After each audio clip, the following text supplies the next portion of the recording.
আমাদের সেনাবাহিনীর প্রধান উনি বলেছেন অল ইনক্লুসিভ ইলেকশন হতে হবে, এবং উনি আরও বলেছেন যে যাতে করে এই রাজনৈতিক দলের সমর্থকরা বা রাজনৈতিক দলের কর্মীরা একে অপরের মধ্যে বাড়াবাড়ি বন্ধ করে। দ্যাট মিনস উনি স্বীকার করে নিয়েছেন যে ভায়োলেন্স হচ্ছে, এবং উনি বলেছেন যাতে সেনাবাহিনীর উপর আক্রমণ করা না হয়। এবং উনি আরও ইঙ্গিত দিয়েছেন যে 18 মাসের ব্যাপারটি, যে উনি 18 মাস পর্যন্ত যে একটা ধৈর্য ধরার কথা বলেছেন সেদিকে উনি ইঙ্গিত দিয়েছেন। ডিসেম্বরের বিষয়টি উনি আবার উল্লেখ করেছেন। ডক্টর ইউনূসের সঙ্গে সহায়তা করার কথা বলেছেন, ডক্টর ইউনূস চেষ্টা করে যাচ্ছেন বলেছেন, ইত্যাদি। কিন্তু ডক্টর ইউনূস তো চ্যাংরাদের দ্বারা নিয়োগপ্রাপ্ত। ডক্টর ইউনূস তো সবার জন্য কথা বলেন না। ডক্টর ইউনূস তো অল ইনক্লুসিভ এ বিশ্বাস করেন না। ডক্টর ইউনূস গ্রামে গঞ্জে সব জায়গায় আওয়ামী লীগের কর্মীদেরকে নিধন করার জন্য পরোক্ষভাবে ইনস্ট্রাকশন দেন। এবং সেনাবাহিনীর প্রধান হঠাৎ করে এই কথাটি বললেন কেন সেটা আমরা বুঝি। কারণ সেনাবাহিনীর প্রধান জানেন যে বাংলাদেশ সেনাবাহিনী বিভিন্ন রকমের চাপে পড়ে গেছে। সেনাবাহিনীর প্রধানকে আমি জিজ্ঞাসা করছি, মারামারি বলতে আপনি কি বুঝেন? আওয়ামী লীগের নেতারা কি এখন মারামারি করছে? আওয়ামী লীগের নেতারা কি কোথাও আক্রমণ করছে? গুম খুনের শিকার হচ্ছে কারা 5ই আগস্টের পর থেকে? চাঁদাবাজির শিকার হচ্ছে কারা 5ই আগস্টের পর থেকে?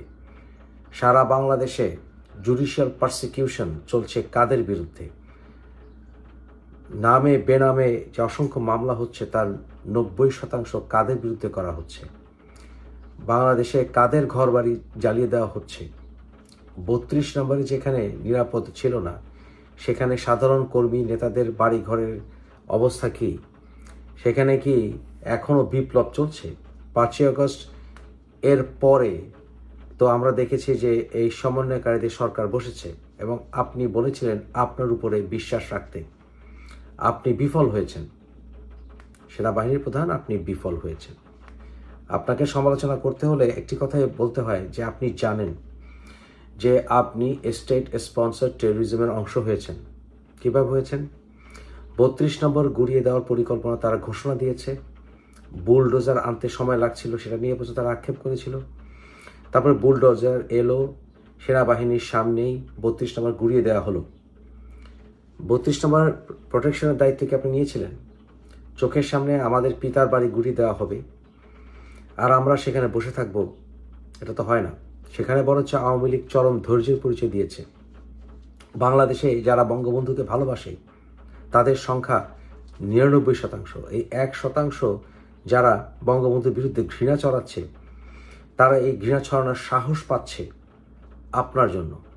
হ্যাঁ, প্রথমে আপনার জন্য, পরে ডক্টর ইউনূসের জন্য। কারণ দেশে নিরাপত্তার দায়িত্বে আসলে আপনি, ওই উপদেষ্টা ভাই মানি না। আপনি হচ্ছে নিরাপত্তার মূল দায়িত্ব, কারণ আপনি নিজে দায়িত্ব নিয়েছিলেন, আপনি সেই দায়িত্বে ফেল করেছেন। আপনি এখন পর্যন্ত দেশের বাইরে থেকে যারা উস্কে দিচ্ছে সে ব্যাপারে একটি কথা বলেননি। ডক্টর ইউনূস বেশ ক্ষমতাধর মানুষ সারা বিশ্বে।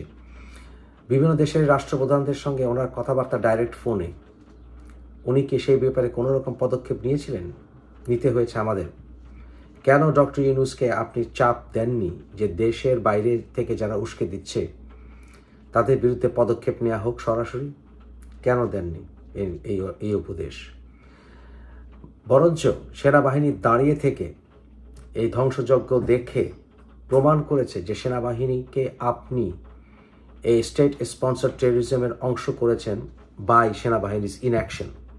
সো ইনঅ্যাকশনের মাধ্যমে বাই ডিফল্ট সেনাবাহিনীকে আপনি এই সন্ত্রাসী কর্মকাণ্ডের অংশ বানিয়ে ফেলেছেন। অতএব বাংলাদেশের সেনাবাহিনীর ক্ষতি করেছেন ইমেজের আপনি যথেষ্ট আন্তর্জাতিক মহলে। তার খেসারত বাংলাদেশের সেনাবাহিনী যে জিতে হবে তা কয়েকদিনের মধ্যে আমরা জেনে যাব। আপনি অতিরিক্ত বল প্রয়োগের কথা না করেছেন, কিন্তু যেখানে বল প্রয়োজন সেখানে আপনি বল প্রয়োগ করেননি। বাংলাদেশের সেনাবাহিনীকে আমরা রেখেছি ট্যাঙ্কের মোকাবেলা করার জন্য। বাংলাদেশের সেনাবাহিনীকে আমরা রেখেছি একটি সশস্ত্র বিদেশি বাহিনী থেকে নিজেদেরকে আমাদেরকে রক্ষা করার জন্য, আমাদের স্বাধীনতার সার্বভৌমত্বকে রক্ষা করার জন্য। 32 নম্বর আমাদের স্বাধীনতা সার্বভৌমত্বের একটি পরিচয়, অন্যতম পরিচয়। আপনি সেটাকে রক্ষা করতে পারেননি। শুধু পারেননি বলবো না, রক্ষা যাতে না হয় সেই রাস্তা আপনি করেছেন সেনাবাহিনীকে সেখানে দাঁড়িয়ে থাকতে বলে। বাংলাদেশের সেনাবাহিনী হাজার হাজার মানুষকে, সাধারণ সিভিলিয়ানদেরকে ভয় পায়, আমি বিশ্বাস করি না। সেখানে 32 নম্বরে ডান্ডা মেরে ঠান্ডা করা সেনাবাহিনীর জন্য কোনো ব্যাপারই ছিল না। আপনি 32 নম্বরকে রক্ষা করার নির্দেশ দিতে পারতেন, সেটা দেননি। বুলডোজারকে বাংলাদেশ সেনাবাহিনী ভয় পায়, এটা আমাকে দেখতে হয়। সুতরাং আপনি এই স্টেট স্পন্সর্ড টেরোরিজমের অংশ হয়ে গেছেন। এখনও সময় আছে এটার রক্ষা করার জন্য যা প্রয়োজন, অর্থাৎ বাংলাদেশ সেনাবাহিনীর ইমেজকে রক্ষা করার জন্য যা প্রয়োজন সে পদক্ষেপ নেওয়া। আপনার উচিত হবে ইমিডিয়েটলি সরাসরি পদক্ষেপ নিয়ে বাংলাদেশের ল অ্যান্ড অর্ডার ফিরিয়ে নিয়ে আসা। বাংলাদেশের সেনাবাহিনীতে ম্যাজিস্ট্রেসি ক্ষমতা দেওয়া হয়েছে, কী করেছেন? সারা বাংলাদেশে ধর্ষণ হচ্ছে, শত শত নারী। সারা বাংলাদেশে গুম হচ্ছে, খুন হচ্ছে, সাধারণ জনগণের বাড়িঘর ভেঙে দেওয়া হচ্ছে। আওয়ামী লীগ করার কারণেই, আওয়ামী লীগ সমর্থন করার কারণেই তাদের উপরে জেনোসাইড চালানো হচ্ছে। ডক্টর ইউনূস বলছেন আওয়ামী লীগ যারা করে তাদের ব্যবহার চেঞ্জ করতে হবে, বিহেভ চেঞ্জ করতে। অর্থাৎ কি করতে হবে? বাংলাদেশ স্বাধীনতা সার্বভৌমত্বের কথা বলা যাবে না। 21শে ফেব্রুয়ারির গান হয়নি।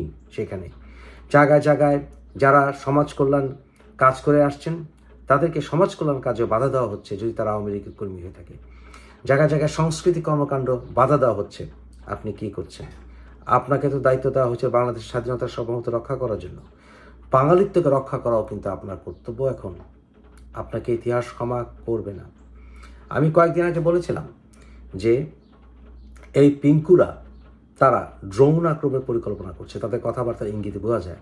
এবং আজকে পিঙ্কু সেটা স্বীকার করে নিয়েছে যে 32 নম্বর যারা আক্রমণ করেছে তাদের কিছু হলে ড্রোন আক্রমণ হবে সেই টঙ্গিপাড়ায়। তাদের কারো যদি কিছু হয়, আমরা দেখেছি 32 নম্বরে হিজবুত তাহরির আল কায়দার ইসলামিক স্টেটের পতাকা নিয়ে গেছে। অর্থাৎ আপনি এখন আল কায়দা, হিজবুত তাহরির, ইসলামিক স্টেটের মতো নিষিদ্ধ সংগঠনের বিরুদ্ধে কোনো রকম পদক্ষেপ নেওয়ার ক্ষমতা রাখেন না। যদি নেন তাহলে পিঙ্কুরা টুঙ্গিপাড়ায় ড্রোন আক্রমণ চালাবে। তাহলে আপনি এখন পর্যন্ত 32 নম্বর যারা ভেঙেছে তাদের বিরুদ্ধে কোনো পদক্ষেপ নিয়েছেন? সারা বাংলাদেশে আওয়ামী লীগের বিরুদ্ধে, সাধারণ কর্মীদের বিরুদ্ধে যারা অবৈধ কর্মকাণ্ড চালাচ্ছে, সন্ত্রাসী কর্মকাণ্ড চালাচ্ছে, তাদের কাউকে আপনি গ্রেপ্তার করেছেন? আপনার তো উচিত হাসনাত আবদুল্লাহকে গ্রেপ্তার করা। আপনার তো উচিত ছিল এই পিনাকির বিরুদ্ধে, পিঙ্কুর বিরুদ্ধে ওয়ারেন্ট ইস্যুর জন্য পদক্ষেপ নেওয়া। নিয়েছেন? না, নেননি। সুতরাং আপনি তাদের উদ্দেশ্য চরিতার্থ করছেন বাই ইয়োর ইনঅ্যাকশন। আপনি স্টেট স্পন্সর টেরোরিজম চালিয়ে যাচ্ছেন। এখন ভালো ভালো কথা বললে হবে না। আপনি যতই সুমধুর কথা বলেন হবে না। আপনাকে প্রমাণ করতে হবে যে আপনি সন্ত্রাসীদের বিরুদ্ধে। না হয় বাংলাদেশের সেনাবাহিনীর প্রোটেকশনে স্টেট স্পন্সর টেরোরিজম চালিয়ে যাচ্ছে এই সমন্বয়কারীরা এবং তাদের দেশের বাইরের দোসররা। শুধু আমি কেন, সারা বিশ্বের মানুষ তাই মনে করবে।